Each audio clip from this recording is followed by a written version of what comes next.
नमस्कार मित्रांनो, बाकी काय मजेत ना? आज मित्रांनो आपण जाळी बसवणार आहोत ड्रेनेजची. हा 1.25 इंची पाईप काढून आपल्याला 1.5 इंची 2 इंची पाईप लावायचा आहे. 2 इंची पाईप का लावायचं? कारण की पाणी कसं एकदम फास्ट आहे. 1.25 इंची पाईप आपण काढून पण टाकलाय. काढल्यानंतर म्हणजे कसं टेन्शन नाही. टेन्शन तर मला खूपच झालेलं आहे. याच्यामुळे काय हँड ग्लोव्ज वगैरे घालून कामं करावं लागतं. त्याच्यामुळे हातात लागतंय बघा. काय एवढा मोठा पाईप टाकावा लागतो याला. चला पाईप पण टाकून झाला. पाईप टाकून झाल्यानंतर म्हणजे कसं आपल्याला सिमेंट लावायला एकदम मोकळं, म्हणजे कसं एकदम भारी. तो वरचा एल्बो सुद्धा मी कट करून टाकलेला आहे.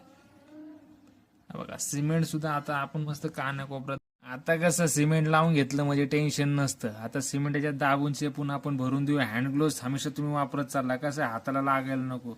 ते कसं इन्फेक्शन पण होत राहतात ना. आणि हँड ग्लोव्स तुम्ही हमेशा मोजाचे वापरत चाल. हँड ग्लोव्स कसं टेन्शन राहत नाही.